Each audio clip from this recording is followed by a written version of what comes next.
Agora vamos ouvir a nossa segunda intervenção com o Sr. Engenheiro Jorge Portugal. O Engenheiro Jorge Portugal é Diretor-Geral da Cotec, mas desempenhou cargos, foi consultor da Casa Civil do Presidente da República durante 2 mandatos, desempenhou posições de relevância em empresas industriais e na banca, conta com uma vastíssima experiência académica e, não menos importante, foi o fundador do Conselho da Diáspora em Portugal e isso também lhe agradecemos, porque é um serviço de enorme relevância que prestou ao nosso país. Vou pedir então para se dirigir aqui ao púlpito para a sua apresentação. Muito obrigado. Vai andar de Vou andar para lá. É. Muito bem. Muito bom dia, minhas senhoras, meus senhores. Muito obrigado pela vossa presença. Antes de mais, cumprimentar o meu caro amigo João Guimarães. Temos sempre tido nos últimos quase uma década uma excelente colaboração entre a GSU. Temos a GSU e a Cotec, são duas entidades que em Portugal fazem falta, porque procuram efetivamente a cooperação do que vamos falar hoje, cooperação que não é propriamente aquilo que nós, entre humanos, digamos, será a nossa tendência natural. A nossa tendência natural será competir por recursos. Cooperar não é natural, embora quem coopera, e sabemos isso desde há muitos anos, quem coopera tem mais possibilidades de sobrevivência e de sucesso.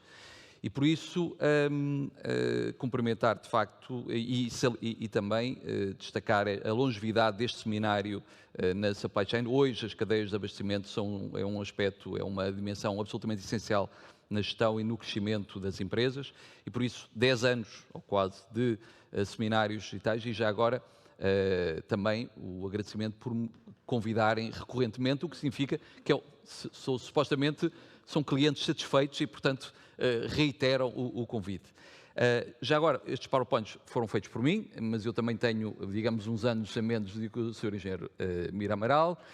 Não estou completamente info-excluído, mas, e já agora também falar, enfim, eles estão na linguagem internacional, na linguagem das cadeias de abastecimento, estão em inglês, porque cada vez estou mais preguiçoso, digamos, muitas destas coisas, a linguagem inglesa, estou mais preguiçoso em trazer para o português, o que é mau, porque sou um grande defensor da língua portuguesa, da cultura portuguesa, da nossa identidade enquanto língua, e, portanto, isto não é, obviamente, uma boa prática. Mas como temos também aqui oradores internacionais, portanto, os slides estão em inglês, o orador fala em português, e, portanto, temos aqui um mix de compromisso. Portanto, o desafio da GSU e da organização era que pudéssemos falar sobre a competitividade, portanto, e a cooperação, inovação cooperativa. Bom, eu, digamos, alinhavei aqui um conjunto de ideias, basicamente 3 ideias que penso que são significativas para este tema. E o tema da competitividade. O tema da competitividade no contexto, digamos, da economia da inovação e, basicamente, eu vou dedicar-me a focar estas 3 ideias. A primeira ideia é que, de facto, a tecnologia é hoje digamos, um grande impulso à inovação. É evidente que a tecnologia não muda os princípios fundamentais da gestão, não muda os princípios fundamentais de como é que as empresas criam valor para os seus clientes, mas criam novas possibilidades para a forma como esses processos de criação de valor são conseguidos. A segunda ideia é, de facto, que a cooperação, eu comecei por dizer que nós, seres humanos, cooperamos e segundo os biólogos evolucionistas, olham para esta ideia da cooperação humana como algo diferente do que a cooperação animal, já agora os animais também cooperam, mas no caso da cooperação humana há aqui uma diferença, mas a tendência natural é competirmos.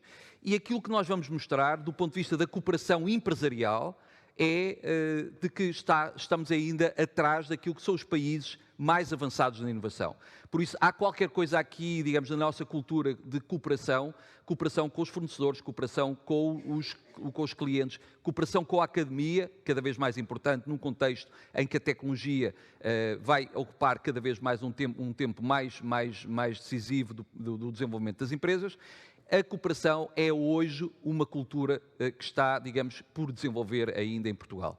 Não sei se é por sermos demasiadamente individualistas, não sei se é por não confiarmos em nós próprios, do ponto de vista como portugueses nos portugueses. Eu tenho dito isto várias vezes. Muitas vezes confiamos mais num idiota qualquer que vem de fora, mas porque vem de fora, do que alguém que está aqui ao nosso lado e que conhecemos e com quem convivemos todos os dias. E depois, o último tema tem a ver com esta ideia de que cooperar com o exterior e inovar com o exterior, tipicamente em parcerias, normalmente é uma panacea universal, dizer vamos fazer uma parceria, vamos cooperar, mas isso é importante, porque na prática cooperar com o exterior significa partilhar recursos, partilhar risco e andar mais depressa, mas também há um conjunto de riscos, e nomeadamente na inovação, há um conjunto de riscos escondidos que é preciso ter em conta. Dito isto, apenas um ponto preliminar é que, de facto, estamos a falar em cadeias de abastecimento. Os últimos anos têm sido, digamos, uns anos de grande fulgor, de riscos sucessivos, mas também de capacidade, como se diz hoje, de resiliência. Resiliência, tecnicamente, é a capacidade de recuperar num estado, digamos, onde houve uma perturbação e recuperar, digamos, o estado original antes dessa perturbação.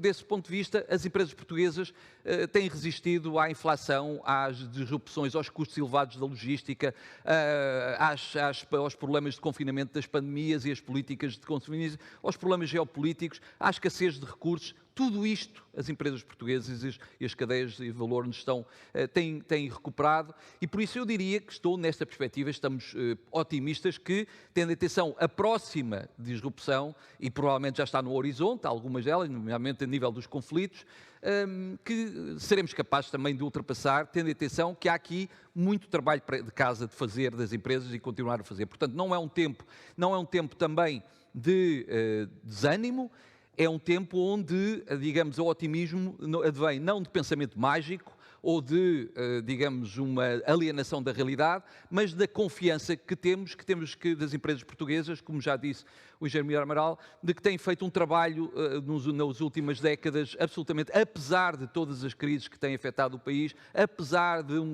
digamos, de uma economia estruturalmente ainda débil, têm conseguido fazer esse trabalho de abrir os mercados, de entrar em novos mercados, de entrar nesses mercados por uma afirmação pela inovação, pelo menos aqueles que estão mais à frente. Nem todos digamos, entram nesses mercados por essa via do valor acrescentado, mas há aqui um tónico aqui uma perspectiva otimista, e essa perspectiva otimista tem a ver com o tónico da inovação. A capacidade de sempre procurar novas soluções para velhos problemas e conseguir andar para a frente. Dito isto, estamos hoje, o tema é a inteligência artificial. Eu não vou falar tecnicamente de inteligência artificial. Recuperei este gráfico da McKinsey, é um gráfico de um estudo recente, que mostra efetivamente que a inteligência artificial generativa, há outras formas do ponto de vista da aprendizagem automática, do dataset, mostra que de facto que há aqui um potencial enorme de ganhos de produtividade. Aliás, a McKinsey e outros chamam a próxima fonte de produtividade no negócio, mas é preciso perceber que a inteligência artificial em si mesma é um conjunto de tecnologias que precisam estar totalmente organizadas e aplicadas devidamente num processo de negócio. Não é, digamos, uma panaceia mágica, não resolve todos os problemas e, além disso, digamos, há problemas, nomeadamente a nível da cadeia de abastecimento, em que é melhor não ter inteligência artificial nenhuma, é preciso ter inteligência natural e muita. Na prática, e só para vos dar esta nota, que no caso específico da cadeia de abastecimento, não é propriamente, digamos, daqueles investimentos onde o investimento tem maior retorno relativamente àquilo que digamos, a despesa de investimento. Aí, claramente, as vendas, o marketing, a própria investigação e desenvolvimento na área da preparação da informação, o software que nós sabemos, digamos, a capacidade do Generative AI de escrever código, digamos, automático, aí sim há grandes ganhos de produtividade que já são visíveis e já estão, digamos, a ser capturados, e há outras áreas que ainda estão, digamos, para descobrir esses ganhos de produtividade, apesar de haver claramente aqui alternativas.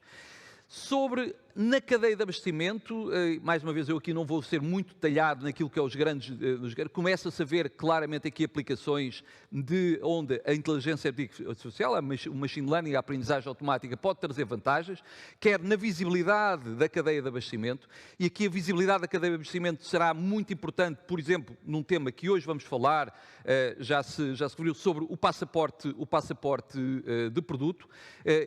O passaporte de produto vai ser, digamos, uma exigência legal da Comissão Europeia, digamos, sobre as suas cadeias de abastecimento, que vai exigir, na nossa perspectiva, uma visibilidade radical daquilo que é a origem e o processo produtivo de produção de qualquer produto, e por isso, na prática, digamos, aqui a automação de alguns processos através de mecanismos digamos, de aprendizagem automática e de utilização massiva de dados será absolutamente fundamental, mas também a aplicação, digamos, de mecanismos de inteligência artificial na resposta a disrupções, a problemas da cadeia de abastecimento, a encontrar fornecedores alternativos no mercado e até a automatizar, digamos, decisões e processos de negociação.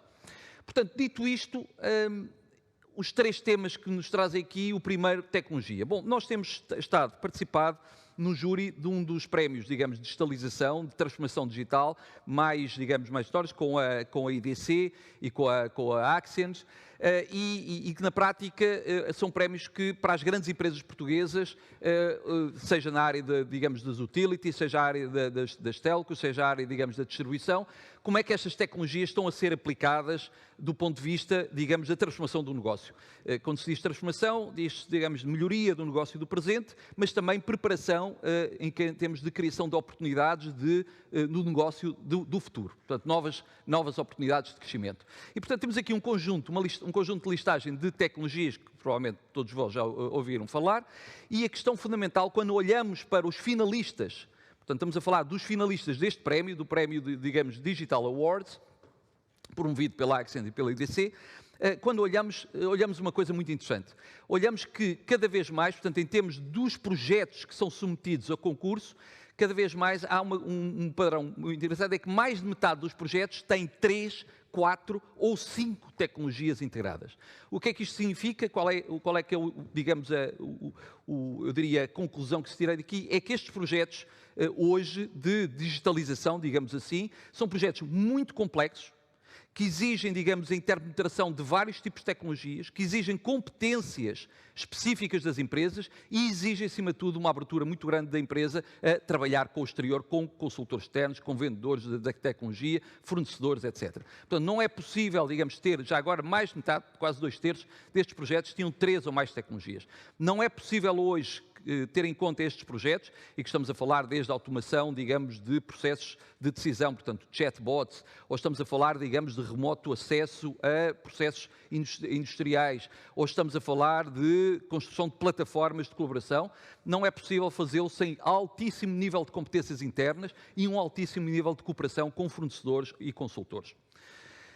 Outra coisa interessante sobre, em particular, as tecnologias, portanto, associadas àquilo que se chama de data technologies, ou tecnologias associadas de infraestrutura, de tecnologia, portanto, de aprendizagem automática e inteligência artificial, é que estas tecnologias, digamos, eu preciso ter uma cadeia, uma estrutura, uma hierarquia tecnológica instalada na empresa. Eu não posso, digamos, criar um processo de aprendizagem automática, falámos há bocado da aprendizagem do ChatGPT, mas que foi buscar toda a infraestrutura de informação que estava disponível na internet, por isso é que agora tem que ir pagar royalties pela utilização de propriedade intelectual ou copyright indevida, portanto agora vamos ver como é que isso fica nos tribunais, mas eu preciso, digamos, para poder, digamos, tirar valor dos dados da empresa, a primeira coisa que eu preciso fazer é recolher esses dados dos sistemas operacionais, depurá-los, armazená-los, organizá-los, separar o trigo do joio, o ruído do sinal, e só depois é que estou preparado a criar aquilo que eu chamo, digamos, começar a criar exploração de dados em termos operacionais. E o que nós vemos é que, de facto, que destes projetos, destes projetos finalistas, 60% têm, digamos, a integração de tecnologias cloud, 57%, mais de metade, tem, digamos, analítica, portanto, exploração, e mais de metade já tem, digamos, ferramentas de aprendizagem automática. Outro dia, num seminário, ouvi que, de facto, que hoje, o grande recurso escasso não são algoritmos de aprendizagem. Esses já existem, estão disponíveis, estão comercialmente disponíveis, como desde há praticamente quase 2 décadas já estavam. O grande recurso escasso é quais são o dataset de aprendizagem sobre o qual o algoritmo vai ser usado. Esse é, de facto, o recurso escasso que está em causa. Já agora, o número de projetos que têm as 3 tecnologias internas são 1/4 dos projetos a concurso. O que significa que, de facto, que esta questão da aprendizagem automática, da automação da decisão no ambiente de negócio, é algo que as grandes empresas, as empresas neste caso, digamos, que estão mais à frente, estão a considerar efetivamente, mas que pressupõem, digamos, um nível de investimento que exige que haja, digamos, uma capacidade de definir o âmbito dos projetos, definir bem o orçamento, definir quais são digamos, os objetivos a atingir, porque senão podemos, digamos, acabar com orçamentos completamente despropositados, incapazes de ser sustentáveis mesmo pelas grandes empresas e sem, digamos, resultados práticos do ponto de vista de valor acrescentado no negócio. Primeira conclusão que gostava de deixar, das 4 que gostava de dar, é que, de facto, o investimento em tecnologia e em capacidade tecnológica é absolutamente essencial para poder fazer face e aproveitar esta nova onda, digamos, tecnológica a nível da inteligência artificial, mas que pressupõe, digamos, uma hierarquia tecnológica, uma maturidade tecnológica que exige que a empresa tenha internamente capacidade, digamos, humana, não é artificial, é humana, conhecimento e um ecossistema de fornecedores, de vendedores de tecnologia, de consultores a trabalhar, da academia a trabalhar em conjunto. E já agora, evitar aquilo que se chama o buzz nesta matéria, portanto, lê-se muito sobre, digamos, os milagres da inteligência artificial. Há uns anos também se falava muito sobre o blockchain, hoje já está menos na moda. Nós acreditamos que a tecnologia e a inovação vêm por ondas, mas é preciso que as empresas percebam efetivamente qual é que é o valor acrescentado em termos daquilo que é o investimento que estão a fazer e o retorno e o foco desse investimento. Sobre a cultura de inovação, deixem-me, isto são, digamos, dados do European Innovation Scoreboard e do inquérito à inovação europeu, conduzido pelo Eurostat e por cada Estado-membro, e quisemos saber como é que estamos de colaboração, se de facto esta ideia da colaboração empresarial é uma ideia, e se estamos a colaborar muito ou se estamos a colaborar pouco em Portugal. Há esta ideia de que os portugueses colaboram pouco e quisemos olhar para aquilo que são os países mais avançados em inovação, mais produtivos, e claramente aqui o Bloco Nórdico é, digamos, o grande componente, embora também a Alemanha e outros países fazem parte desse grupo de líder. E, portanto, o que é que os números nos dizem? Estes leading countries na inovação europeia mostram que, praticamente, digamos, em termos de cooperação, 1 em cada 3 empresas que declara ter atividades de inovação tem algum tipo de cooperação com alguma parte, seja com fornecedores, seja com clientes, aquilo que nós chamamos o triângulo de cooperação, seja com fornecedores, seja com clientes, seja com a academia e o sistema científico. Notem que não esgota aqui, digamos, as opções de cooperação, mas estas são as mais importantes. Dito isto, este, digamos, deve ser digamos, a nossa referência do ponto de vista das economias mais avançadas e mais produtivas. Qual é que é a situação em Portugal? Bom, a situação em Portugal é claramente menos satisfatória. Apenas praticamente metade do número anterior, portanto, das empresas que dizem ou que declaram ter atividades de inovação têm atividades de cooperação externa, com algum parceiro externo, mas curiosamente é interessante perceber que quando se fala, digamos, de cooperação com clientes ou fornecedores, menos de 1 em cada 10 trabalha efetivamente com clientes e fornecedores tecnológicos, software, etc. E apenas e nós insistimos muito, 1 em cada, basicamente 1 em cada 20, propriamente dita, 20, 25 empresas, trabalha com a academia. E isso é particularmente perplexante, porque temos hoje um sistema científico muito capaz para poder resolver problemas, que não adivinha os problemas que as empresas têm, mas está preparado, eu diria, uma grande parte, preparado para poder colaborar com as empresas portuguesas.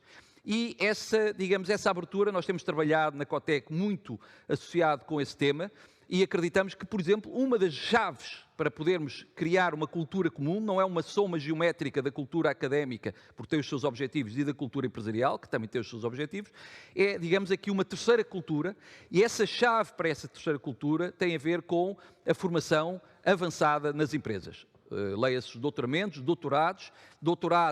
doutoramentos em ambiente empresarial e doutorados em ambiente empresarial. Nós temos tido muita experiência e contacto com casos absolutamente extraordinários de empresas que não tinham capacidade de desenvolvimento tecnológico próprio e que, pela contratação de doutorados, uma equipa de doutorados, que depois estabelece relações com a academia, estabelece um programa de investigação e desenvolvimento, consegue ter um programa, consegue ter uma linha de criação de novas opções de crescimento, novas opções, e estamos a falar de empresas, eu estou a lembrar, empresas industriais, mas não só, que, digamos, num curto espaço de tempo. Estamos a falar, propriamente, digamos, menos de uma década. Portanto, dito isto, esta primeira ideia de que as empresas portuguesas cooperam menos com os seus parceiros do que aquilo que seria desejável e do que aquilo que os seus concorrentes as economias mais avançadas fazem. A segunda, digamos, evidência que quisemos procurar foi olhar para as nossas inovadoras, como provavelmente já devem ter ouvido falar, a Cotec com a Banca Nacional e com outros parceiros, lançou em 2021 o Inovadora Cotec, que na prática é uma certificação das empresas, digamos, que crescem a partir da inovação. E olhamos para essa base de dados, que hoje é uma base de dados que já tem mais de 1.100 empresas, e quisemos olhar as empresas como é que as empresas distribuíram entre cooperação com a academia e as empresas que não cooperam com a academia. Portanto, olhar aqui maior profundidade. E portanto, à direita são as empresas que não cooperam com a academia e, portanto, qual é que é a percentagem de doutorados dentro do seu... E, à esquerda, as empresas que cooperam com a academia e já agora o peso da despesa em investigação e desenvolvimento com a academia e também qual é que é o peso dos doutorados. O que é que nós encontramos? Encontramos um padrão muito interessante.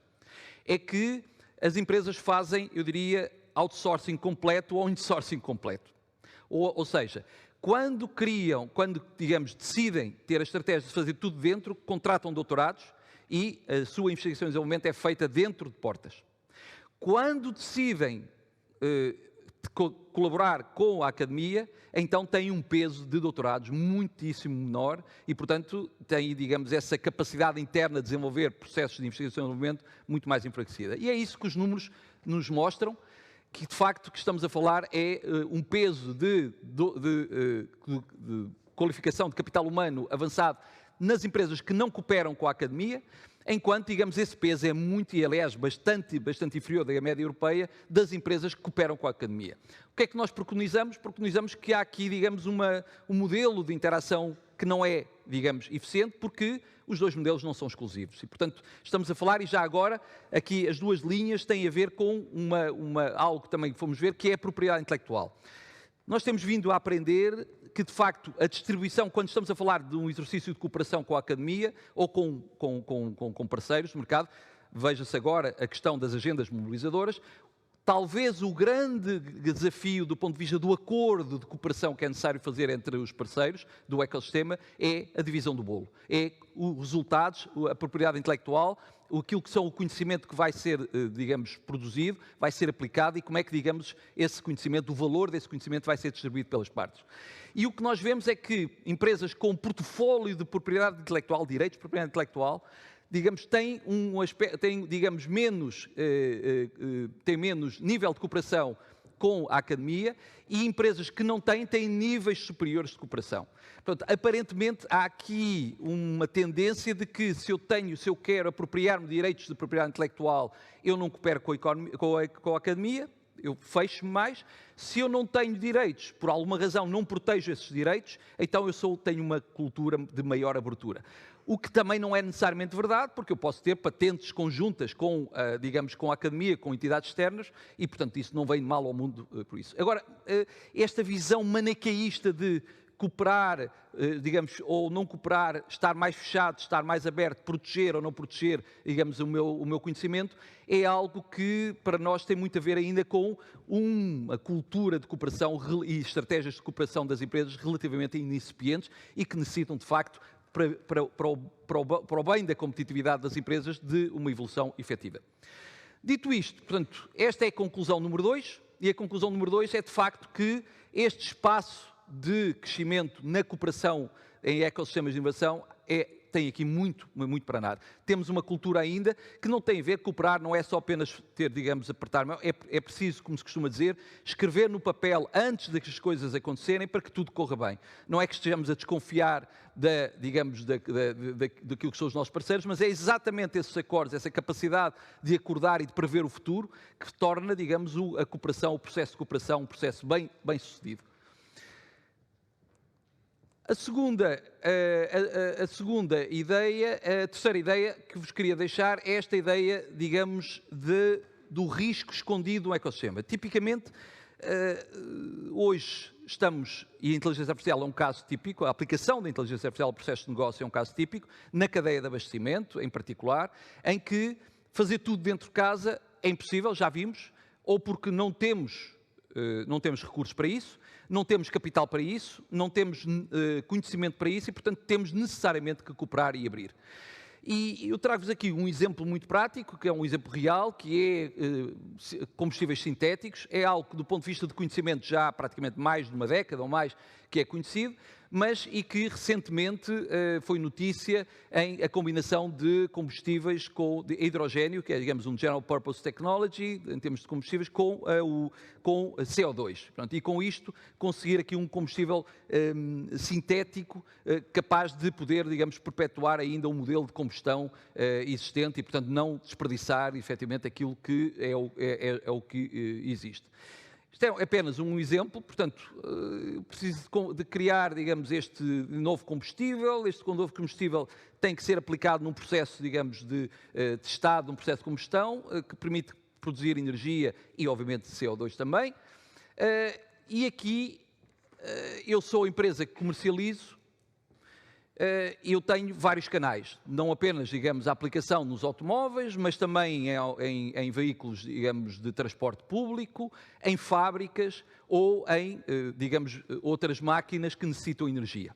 Bom, a ideia aqui é como é que eu posso orquestrar, digamos, um ecossistema para poder servir diferentes, eu diria, diferentes segmentos de mercado para esta invenção ou para esta inovação. Portanto, este é o produto. Claramente eu tenho um conjunto de inputs para o produto.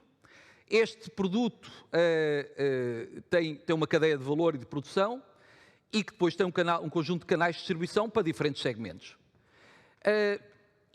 Claramente, em alguns casos, eu posso ter necessidade de ter aqui uma cadeia paralela que eu não controlo, mas que é importante para, digamos, para o resultado final do ecossistema, e outra cadeia, por exemplo, ali no resultado final. Só que estas duas cadeias, a empresa não tem controle. Portanto, são parcerias que são feitas com empresas externas ou com cadeias externas e que estão fora, digamos, do controle das empresas.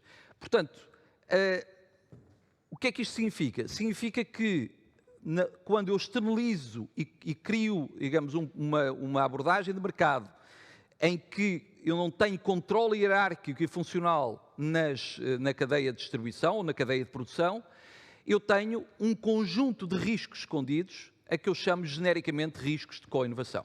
Se vocês olharem, por exemplo, para o caso, já referi, das agendas mobilizadoras, onde é possível, ou for prometido, produzir um conjunto de produtos para o mercado, ou tecnologias de readiness de nível de 7 ou 8, nós vemos que, de facto, estamos a falar de diferentes grupos de atividades, estamos a falar de consórcios que podem chegar a 60, 70, 80 parceiros, e cujo risco de co-inovação não é conhecido. Portanto, o que significa que potencialmente aquilo que é o resultado final, quando estamos a falar, por exemplo, de um carro autónomo para poder fazer recolha de fruta inteligente e sustentável, digamos, para poder entregar o produto no mercado e distribuí-lo nos vários segmentos, eu preciso, digamos, ter os vários submódulos, a inteligência, o módulo elétrico, o módulo digamos, mecânico, mas depois tenho que ter um conjunto de canais de distribuição e cadeias de abastecimento exatamente para os vários segmentos onde vou aplicar esse produto. Outra ideia é interessante, com esta ideia dos complementos, é a ideia de que qual é que é o nível de inovação nos complementos que eu preciso ter para que a minha inovação tenha, digamos, um nível de novidade e de valor de mercado que estou à espera. E, portanto, seja, digamos, num dos componentes quaisquer com que eu estou a trabalhar, e o que nós concluímos é que quanto mais novo é a inovação que trago para o mercado, maior também é o nível de inovação e tecnológica e de exigência tecnológica das componentes que fazem parte desse sistema. O que é que isto quer dizer? Quer dizer que o risco de co-inovação aumenta à medida, digamos, do nível de novidade para o mercado. E o nível de novidade para o mercado, obviamente, tem a ver com aquilo que é o valor que eu quero criar e a diferenciação da inovação. Dito isto, se eu tiver apenas, só para ter aqui uma ideia, se eu tiver apenas 4 componentes no ecossistema, qual é que é o risco de sucesso de um projeto? Só com 4. E imaginem que cada componente, cada submódulo, tem uma probabilidade de sucesso de 80%. Ora, a probabilidade conjunta, todos sabem calcular, será 41%.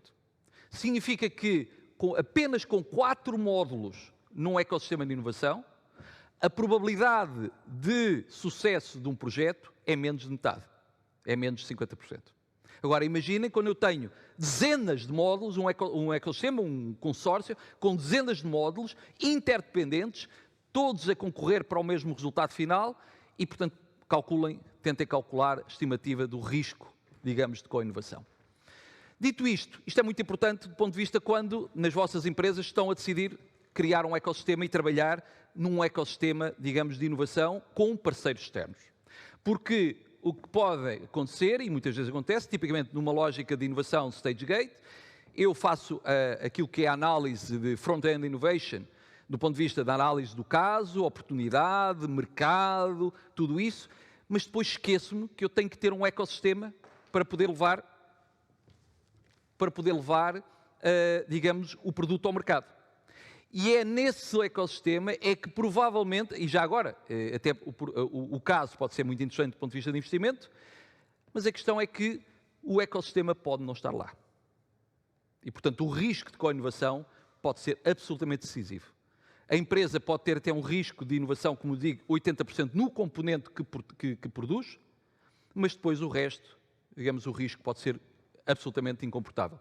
E isto tem muito a ver com o apetite de risco que a empresa tem. Portanto, se menos de 50% de probabilidade de sucesso para a vossa empresa de um projeto é suficiente, então ok, avancem. Se não é, então é melhor parar.